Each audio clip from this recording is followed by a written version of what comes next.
Hi guys, Retrobus, Raid with the Lost Arcade here again. Thanks for tuning in.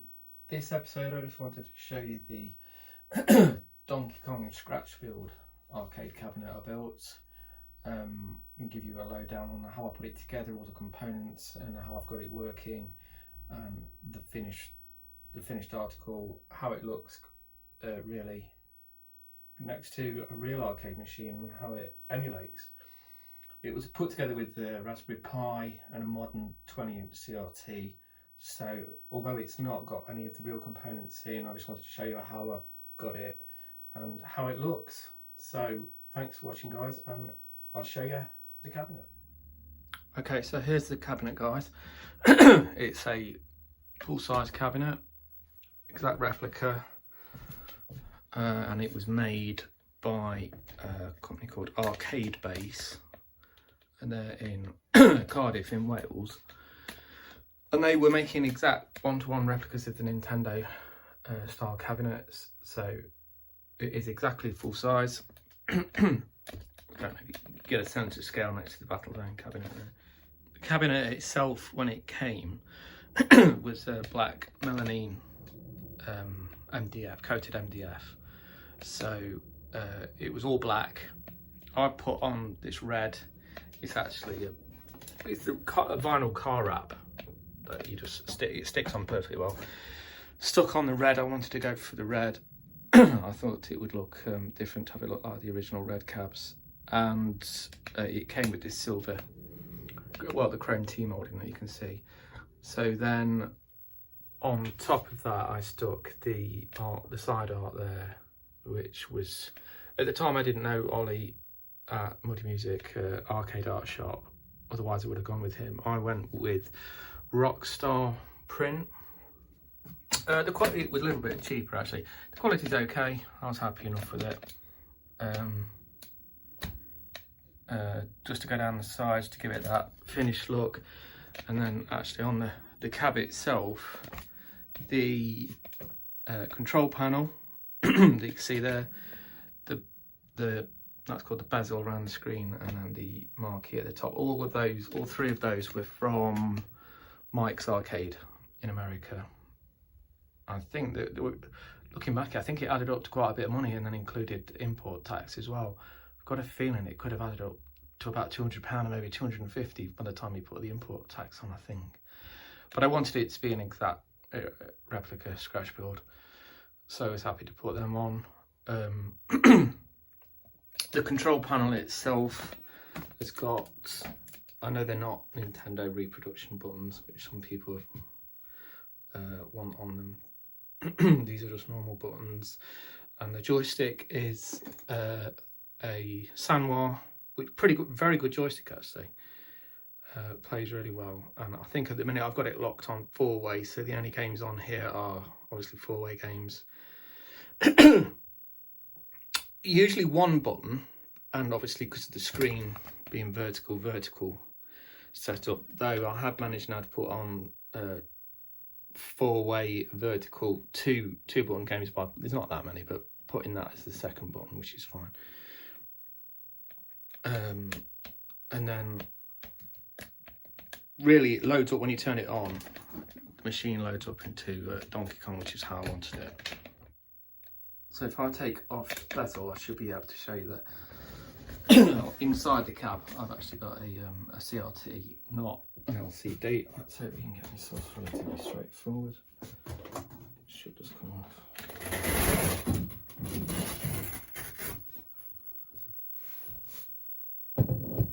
Just put that there. So let's just check what you can see. Yeah, so I have got a full 20-inch CRT in there that I've put some card around it just to tidy it up, make it look better. So there's not much to see from that side, but if I get down the bottom, I'll show you what I've done in there. So opening up in here, I just wanted to show you that in order to get that CRT on it, that sloped angle that you can see, it's a bit of a headache actually. I didn't want to put too much weight on it, so I went around it the other way by building this plinth out of wood, I'm terrible at woodwork, so it didn't matter, nobody's going to see it. So I've just built this gigantic plinth here that goes all the way up to about somewhere here in height, and then I've just sat the TV on top of it at an angle with blocks locking it into place. So from the inside, it takes literally all of the space on the inside, but I just wanted to show you that. It's quite comical really, I've got all this space and nothing in it. So I don't think you can see that. Let me make a bit of light in there.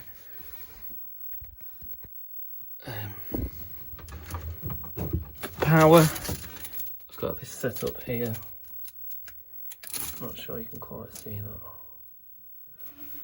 That is the power plugs, and then I've got, again, the same as the Battle Zone.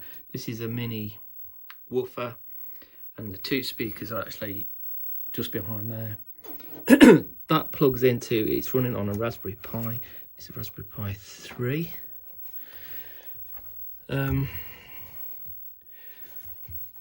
As a matter of fact, yeah, there's the audio jack. Hang on, where's the camera? That's the audio jack just there. And then what's seated on here is, this is a Pi2Scart adapter. This fits, this piece of hardware, hardware on top, attaches to the top of the Raspberry Pi, and then it allows you to plug in a SCART, and that goes all the way up into the back of the TV up there, so you were showing it on the AV channel on the TV. I think that was from Pi2Scart. I think it's a German company. I could put their website address in the link in the notes.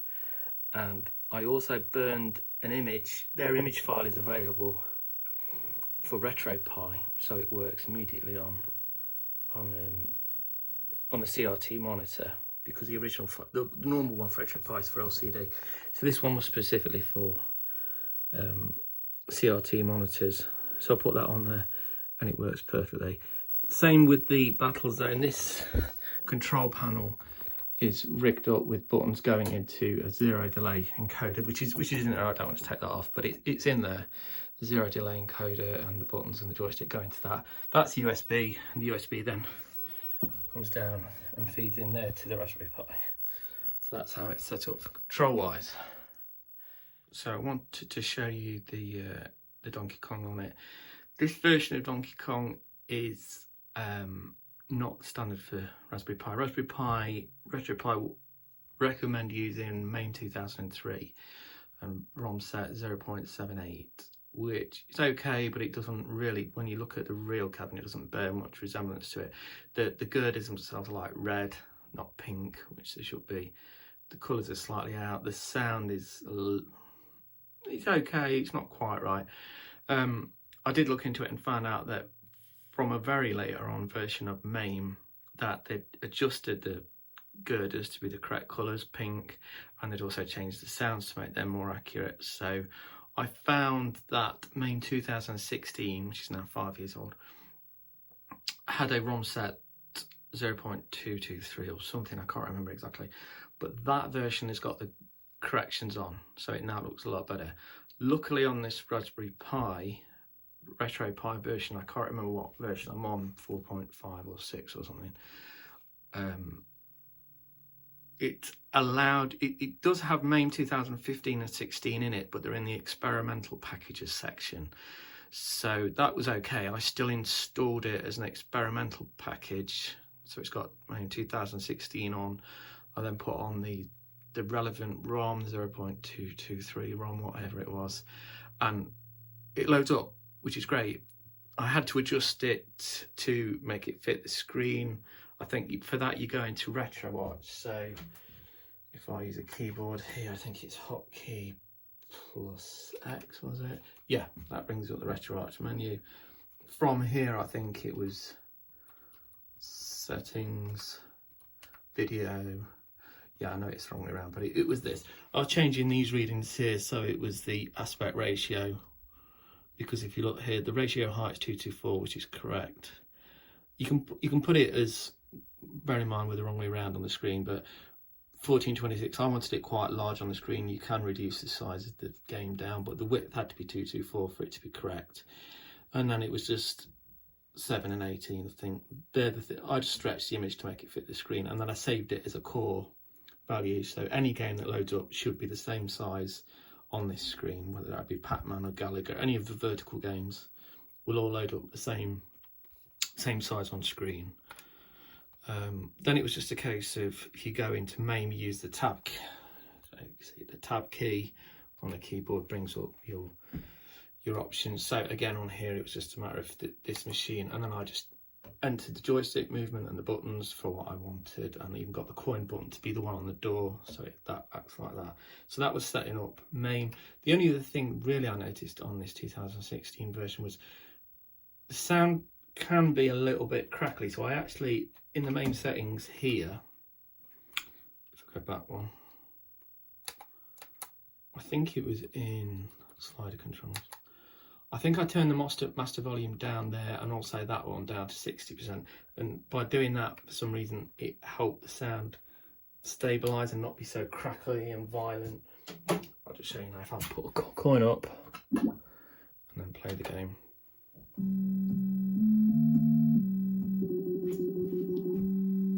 It was normally at that point, you can hear the woofer there making the rumbling noise better. It was normally at that point it starts to go out of sound, but listening to it, it seems fine. That sounds even more accurate. Mario running. Everything else was fine. But I was impressed because the girders are the correct colour, pink. The blue is better, the red is better. The sound all round's better. Everything else sounds great. I mean, even the blue up here and that colouring is correct. So as far as I can tell now, that looks really, really accurate. I did have a go on a friend down the road. He's got a DK Junior cab with DK Junior and Donkey Kong 3 on it, and various remixes actually. But we put this on, and looking at it, it's pretty much spot on. The only difference is, I think, on the real cab you've got on the back of the CRT, the pots, I think you're allowed to allow you to adjust the size and dimensions. And the only thing I could see that was different was he of course had got his slightly different size shape, which took a bit of getting used to because it affects the timings of the game. I know when I got to level 4 elevators, the movement to go and not go, when I first played it, I was off. And it was enough to get killed every time, because normally on here I move and make a run for it. Well, there I was getting hit by springs. So it took me a few goes to get adjusted to it, but obviously I did master it, because in the end, before I left his house, I'd got my new personal best high score on it. I'd got 390,000 on a genuine Donkey Kong arcade PCB. I was thrilled about it. My highest on here, as it's being shown, is 331,500. I think I got 339,000 on the version before. I was using the MAME 2003 version, but obviously that's gone. Which reminds me, actually, on MAME 2016, it doesn't save your high scores. The ones you see here, well, just then, are from when I save state. So I have to go, I'll just check on this. I have to go in and save a state to keep those scores. Back to the RetroArch menu. What's backwards? I think it's B, isn't it? Yeah, B. And when you press that, normally you come in at quick menu. So I normally go down here and save state, and that allows you can. There's various slots you can put it in there. So I just save everything in save state, and whenever the game loads up, I have to load state, just like that, and it returns back to the state I saved. The good news is it saves all my high scores. So that was it. The fact it looks arcade perfect, from what I can tell. The sounds are as good as they're going to get. Visually, it's good as it's going to get. I was pleased that I put this new version of 2016 on to get that look, and I got around the high score problem by just, as I say, saving states. So really good emulation of the game. I've got it on a CRT. Okay, it's going through a Raspberry Pi, but it's there as far as I can tell. The look of the cab's spot on. It's got the bezel control panel. Marquee is exactly the same. Really, everything is pretty much how I wanted. Okay, it's not got a Nintendo joystick in it and buttons, but fair enough. This is playing MAME. it was good enough for me. The only other thing I did look at was there are these things now called Superguns, which are, you clip, from what I can see, you clip them. If you had an actual Donkey Kong PCB arcade board, it would allow you to use that even on here on a CRT, a modern TV CRT. The way it does it is you take the Donkey Kong PCB, obviously you give it the correct power supply using those new power supply things where you clip into all the voltages. I don't know much about them, but you use a proper power modulator for it in the arcade machine. Connect that to the PCB, and then on the top of the PCB, on the edge connector, you clip on this other printed circuit board, which is called a Supergun. If you Google it, you'll see what I mean. That on it has, I believe, USB ports, which would allow me to then plug in the control panel, because that's, like I say, USB 0 delay for the joystick and the buttons. So that, instead of plugging it into the Raspberry Pi's USB, I'd plug it into the Supergun. And also the Supergun has got VGA ports, and I think some of them have got SCART ports. So straight away I'm going from the CRT SCART into the Supergun SCART, and effectively I'm bypassing it with today's technology. I'm using an old-fashioned 40-year-old Donkey Kong PCB, but I could put a Supergun on it and adapt it to take input for USB for controls and CRT via SCART. So that's another way of kind of modernising it, and you're not relying on finding these CRTs, which is one thing, keeping them working, and working it with today's technology. So it was something to think about. But apparently, my friend again who's got the cabinet said these Donkey Kong PCBs now are going for something like, he said you need to expect to go for £300 plus to get them, because everybody on UK VAC wants to get these Donkey Kong PCBs. And I thought, well, by the time I finish, we're well over £500. Does it matter that much? No. So I'll probably leave it. So moving on from Donkey Kong on here, I was just going to show you the other things I've got on the cabinet. If I press coin and one player exits the game, exits any game, that loads up Emulation Station. Okay, it's slanted, but there we go. I've got 49 games on here. I'll just show you what these games are. I don't know how easy it is so you can see them. All vertical four-way games with one or now two buttons. So these are great games. Perhaps the oldest, but they're a great game. Dig Dug doesn't need any explanation. I did put Centipede on it and plug in a USB trackball. That works fine. Burger Time. These are just great games. All the Donkey Kongs. Frogger. You can't not put Gallagher on. Just let that load up so you could see how the size and the colour and the sound is great. All these other games are on MAME 2003. I suppose I could put them onto 2016, but I haven't yet. I don't know whether I will, because I do like the fact it saves game, whereas MAME 2016 doesn't. So when that loads up, we'll see how it looks and sounds.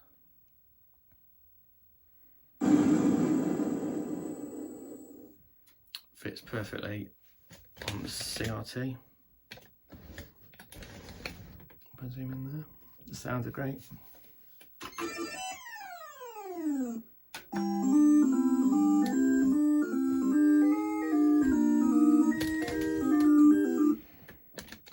Great game to play, great sounds. Looks fantastic with the colours. That's the other thing that the Retro Pi, Pi2Scart Retro Pi image does. It gives you the great colours, thinking RGB, so it looks fantastic. The subwoofer makes that boom even better. What other games have I got on here? Let's have a look.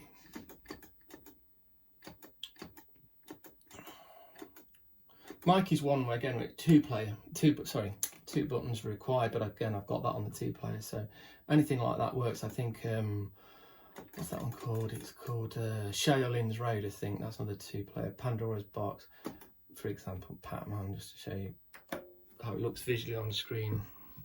Perfectly sized, looks great. Colours are great, and it's just got that authentic CRT look to it, which you want.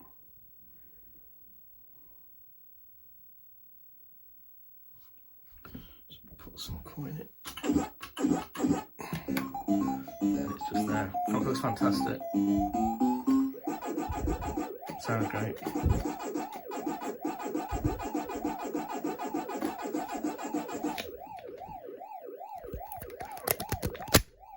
Zoom in. I mean, I hope that gives a better picture of what the colours that it's coming out with.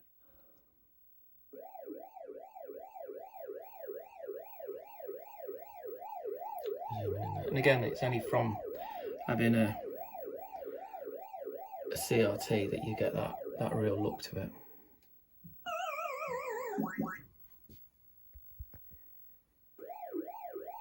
So there you go, guys. I just wanted to give you a look of the cabinet. As I say, it's a complete Scratchbuild Donkey Kong replica, 1981 red version, I suppose. And I'm happy that it's got a CRT in it. A fantastic MAME emulation on 2016, great sounds through a subwoofer and a good control panel. As far as I'm concerned, it's great. It's not 100% authentic, but in terms of playing it on MAME, it just feels fantastic. My scores are pretty good because it helps your gameplay when you're playing it on a real cabinet, and it looks fantastic. I'm thrilled to bits with it. Thanks for watching, guys. I appreciate it. Cheers.